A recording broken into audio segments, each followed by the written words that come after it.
ലോർഡ്സിൽ നടക്കുന്ന ICC ലോക test championship ഫൈനലിൽ മൂന്നാം ദിനം അവസാനിക്കുമ്പോൾ ദക്ഷിണാഫ്രിക്ക ശക്തമായ നിലയിൽ 282 റൺസ് വിജയലക്ഷ്യം പിന്തുടരുന്ന അവർ രണ്ടാം ഇന്നിംഗ്സിൽ 2 വിക്കറ്റ് നഷ്ടത്തിൽ 213 റൺസ് നേടിയിട്ടുണ്ട്. തങ്ങളുടെ കന്നി ലോക ടെസ്റ്റ് ചാമ്പ്യൻഷിപ്പ് കിരീടം നേടുന്നതിന് ഇനി അവർക്ക് 69 റൺസ് കൂടി മതി. 8 വിക്കറ്റുകൾ ശേഷിക്കുന്നുണ്ട്. മികച്ച ഫോമിൽ കളിച്ച ഓപ്പണർ ഐഡൻ മാർക്രം പുറത്താകാതെ 102 റൺസ് നേടി ഇന്നിംഗ്സിന് ഉറച്ച അടിത്തറയിട്ടു.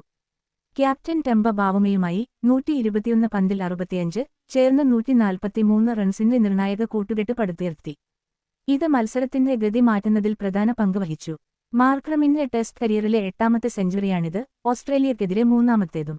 നേരത്തെ മിച്ചൽ സ്റ്റാർക്ക് റയാൻ റിക്കൽട്ടണിനെയും 6 റൺസ്, വിയാൻ മൾഡറിനെയും 27 റൺസ് പുറത്താക്കി ഓസ്ട്രേലിയക്ക് മികച്ച തുടക്കം നൽകി. എന്നാൽ പിച്ച് പതുക്കെ ബാറ്റിംഗിന് അനുകൂലമായതോടെ ഓസ്ട്രേലിയൻ ബൌളിംഗ് നിരക്ക് പിന്നീട് വിക്കറ്റുകൾ നേടാനായില്ല. ലിയോണും കമ്മിൻസും മികച്ച ബൌളിംഗ് പ്രകടനം കാഴ്ചവെച്ചെങ്കിലും മൾഡറിന് വിക്കറ്റ് 70-ൽ നഷ്ടപ്പെട്ടതിന് ശേഷം അവർക്ക് മുന്നേറ്റങ്ങളൊന്നും ഉണ്ടാക്കാൻ കഴിഞ്ഞില്ല.